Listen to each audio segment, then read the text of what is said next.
आज झारखंड के दो पूर्व मुख्यमंत्रियों की बात करेंगे और उनमें भी जब उन पे भ्रष्टाचार के दाग लगे, यानी भ्रष्टाचार के जब आरोप लगे और जब वह भ्रष्टाचार के दलदल में जब फंसते गए तो वह किस तरह से और कितनी चालाकी से अपनी पत्नियों को आगे कर करके इस जो भ्रष्टाचार के दाग हैं वह जो धुलने की कोशिश किया गया था और वर्तमान में भी कुछ वैसा ही कोशिश किया जा रहा है। तो क्या जो पत्नी नाम की जो डिटर्जेंट है या पत्नी नाम की जो डिटर्जेंट पाउडर है वह कितना कारगर साबित होता है और जो इस तरीके का जो डिटर्जेंट के रूप में एक इस्तेमाल किया जाता है और जो ऐसी चालें चली जाती है, यह सब पर राज्य की राजनीति और सरकार पर क्या प्रभाव पड़ता है। आज हम बात करेंगे पूर्व मुख्यमंत्री मधु कोड़ा, यानी झारखंड में सबसे ज़्यादा चर्चित घोटाला, सबसे ज़्यादा अगर लालू यादव जी के बाद से अगर कोई ज़्यादा घोटाले में चर्चित रहा है झारखंड में तो वह है मधु कोड़ा जी का नाम। यानी झारखंड के पूर्व मुख्यमंत्री मधु कोड़ा, जब उनके ऊपर 4000 करोड़ रुपए का घोटाला का आरोप लगा था, भ्रष्टाचार करने का आरोप लगा था, क्या कोल घोटाला से लेकर के और जो एक हैदराबाद की जो कंपनी थी उससे 1140 करोड़ रुपए जो कैश लेने का जो बात आया था, यह सब बातें जब निकल कर के आई थी तो 2009 में कि मधु कोड़ा जी को गिरफ्तार कर लिया गया था। तो जब वह मुख्यमंत्री रहते हुए जब वह गिरफ्तार हुए थे, जिस तरह से आज या कहें कि अभी 1 महीना पहले 31 जनवरी को पूर्व मुख्यमंत्री हेमंत सोरेन जी को अपने मुख्यमंत्री पद पर रहते हुए जब उनको गिरफ्तार किया गया था, तो ठीक कुछ इसी तरह से 2009 में मधु कोड़ा जी को गिरफ्तार किया गया था। तब वह के कांग्रेस के समर्थन में, और वह निर्दलीय रूप से ना विधायक थे और निर्दलीय विधायक चुन करके आए थे, तब वह सरकार बनाए हुए थे और बाहर से ना कांग्रेस, जेडीयू, आरजेडी ये सब जो पार्टियां थी उन्हें समर्थन दिया था और उस समर्थन से वह मुख्यमंत्री बने थे। जब वह जेल गया तब उनकी पत्नी यानी गीता कोड़ा जी जो कि एक गृहिणी थी, मतलब घर का कामकाज देखती थी और वह राजनीति से बहुत दूर थी, राजनीति से उनका दूर दूर तक कोई वास्ता नहीं था और वह घर का ही सारा कामकाज देखती थी। लेकिन पूर्व मुख्यमंत्री मधु कोड़ा जी के जेल जाने के बाद जिस जगन्नाथपुर विधानसभा सीट से मधु कोड़ा जी ने चुनाव जीते आ रहे थे और मधु कोड़ा जहाँ से न चुनाव जीत रहे थे और चुनाव लड़ रहे थे, उसी सीट से अपनी पत्नी को वह चुनाव लड़वाते हैं और उस समय वह अपनी एक पार्टी बनाते हैं, उसी पार्टी से वह पत्नी को वह चुनाव लड़वाते हैं और उस विधानसभा सीट से उनकी पत्नी 3 बार चुनाव जीत करके आती है। भले उस पार्टी को फिर 2018 में क्या कांग्रेस में विलय कर दिया जाता है और कांग्रेस में उस पार्टी की शामिल कर दी जाती है और 2018 में कि पति पत्नी दोनों जो हैं वह कांग्रेस में शामिल हो जाते हैं। यानी जिस कांग्रेस के समर्थन से वह सरकार उसमें बनाए थे, जिस कांग्रेस की केंद्र में सरकार रहते हुए जब गिरफ्तारी हुई थी और जब उनके ऊपर भ्रष्टाचार के आरोप लगे थे, जब वह जेल गए थे, 2.5-3 साल तक वह जेल भी रहे थे और जेल से बाहर आने के बाद अभी वह देखे तो अभी वह किसी पार्टी में नहीं है। लेकिन कुछ समय पहले ही उनकी पत्नी गीता कोड़ा भी 2019 का जो लोकसभा का चुनाव हुआ था, उस लोकसभा चुनाव में वह कांग्रेस पार्टी से सांसद चुनी गई थी चाईबासा सीट से। लेकिन आज के समय में अभी तो वैसे देखें तो वह कांग्रेस पार्टी से ही सांसद है, लेकिन वह कांग्रेस पार्टी को छोड़ करके अब बीजेपी में शामिल हो चुकी है और बीजेपी उन्हें 2024 के लिए जो अभी लोकसभा वाला चुनाव होने हैं 1-2 महीना में जो होने जा रहा है, इस लोकसभा चुनाव के लिए बीजेपी ने चाईबासा सीट से ही उनको अपना उम्मीदवार बनाया है। तो ये तो थी मधु कोड़ा जी की बात। और मधु कोड़ा जी वैसे देखें तो 2000 में बीजेपी के टिकट से ही वह जगन्नाथपुर से विधायक बनते हैं और बीजेपी के टिकट पर ही वह विधायक चुन करके आते हैं और उसमें बाबूलाल मरांडी की जब सरकार बनती है तो उसमें वह मंत्री भी बनाए जाते हैं। और उसके बाद जब बाबूलाल मरांडी की सरकार गिर जाती है, बाबूलाल मरांडी के बाद अर्जुन मुंडा जी के जब सरकार आती है तो अर्जुन मुंडा की सरकार में भी वह मंत्री पद रहते हैं। लेकिन 2005 का जो विधानसभा चुनाव होता है झारखंड में, उसमें बीजेपी उनको अपना उम्मीदवार नहीं बनाती है और बीजेपी उनको टिकट नहीं देती है। बीजेपी जब उनको टिकट नहीं देती है तो वह निर्दलीय के रूप में वही जगन्नाथपुर सीट से वह विधानसभा का चुनाव लड़ते हैं और निर्दलीय प्रत्याशी के तौर पर वह चुनाव जीत करके आते हैं। यानी कि जब 2005 में वह चुनाव जीत करके आते हैं तो जो अल्पमत में, मतलब उस समय जब अर्जुन मुंडा जी का सरकार बनता है तो उस सरकार में यह 3 निर्दलीय विधायकों जो 3 निर्दलीय विधायक थे वह बाहर से समर्थन दिए थे। यानी बीजेपी के सरकार में उस समय यह बाहर से समर्थन दिए थे, लेकिन 1 साल बाद ही यानी 2006 में ही यह समर्थन जो है वापस ले लेते हैं और इनका समर्थन वापस लेने से ही बीजेपी की सरकार अल्पमत में आ जाती है और बीजेपी की सरकार गिर जाती है। उसके बाद से मधु कोड़ा जी का सफ़र जो है वह 2006 से शुरू होता है मुख्यमंत्री बनने का, और यह 3 निर्दलीय विधायक के साथ ही यह मुख्यमंत्री बन जाते हैं कांग्रेस, आरजेडी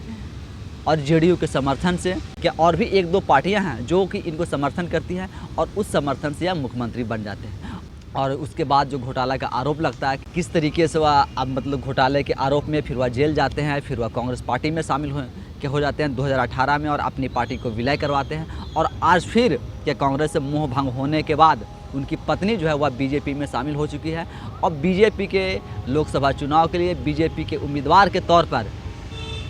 चाईबासा सीट से वह मैदान में उतर चुकी है। ये तो बात रही पूर्व मुख्यमंत्री के मधु कोड़ा जी के हैं। अब अभी वर्तमान की जो झारखंड में सरकार है, यानी वर्तमान सरकार जो जेएमएम गठबंधन की सरकार है, यानी जेएमएम, कांग्रेस, आरजेडी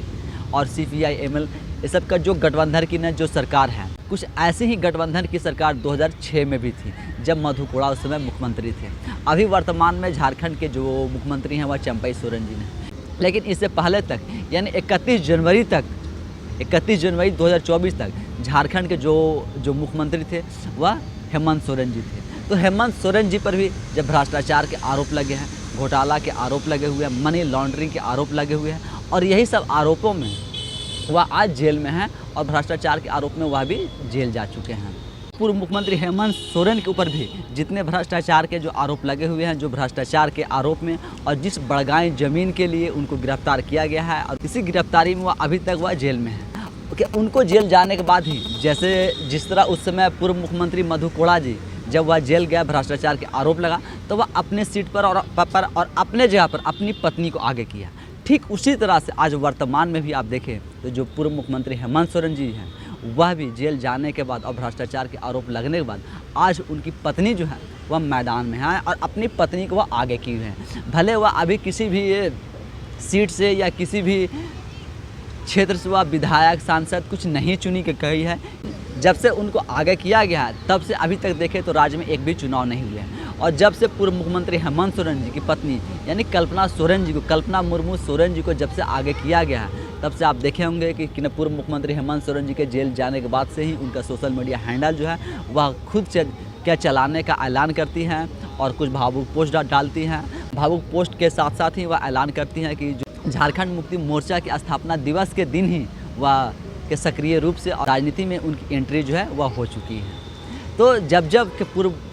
के मुख्यमंत्रियों के ऊपर और ख़ास करके झारखंड में जब के मुख्यमंत्री रहते हुए वह घोटाला किए हैं, भ्रष्टाचार किए हैं और वह सब भ्रष्टाचार के आरोप में जब वह जेल गए हैं तब तक वह अपने पत्नियों को आगे किए हैं। और यह सब जो पत्नी का कार्ड जो है जो पत्नी कार्ड खेला जा रहा है, चला जा रहा है, यह कितना कारगर साबित होता है यह भी हम और आप देखेंगे और समझेंगे। लेकिन जिस तरह से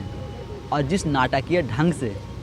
पत्नियों को राजनीति में उतार दिया जाता है, अभी देखें तो ना जो पूर्व मुख्यमंत्री हेमंत सोरेन जी की जो पत्नी है कल्पना मुर्मू सोरेन जी, वह ना पार्टी के न किसी पद पर हैं और न ही किसी राजनीतिक पद या कुछ उन्हें पद पर अभी कोई भी या किसी भी पद पर वह अभी नहीं है। लेकिन हो सकता है जो 2024 का लोकसभा का जो चुनाव होने हैं, इस चुनाव में कहीं से लोकसभा का उम्मीदवार जेएमएम द्वारा बनाया जाए या बनाया जा सकता है, क्योंकि जिस तरह से राजनीति को देखते हुए और जब लोकसभा का चुनाव नज़दीक है, इस नज़दीक चुनाव आने के बाद ही पत्नियों को जब राजनीति में उतार दिया जाता है, राजनीति में उनकी जो सक्रिय है और सक्रिय भूमिका निभाने के लिए जब वह तैयार हो जाती है और जब यह ऐलान करती है जब तक वह जेल से छूटकर बाहर नहीं आ जाते हैं तब तक उनकी जगह पर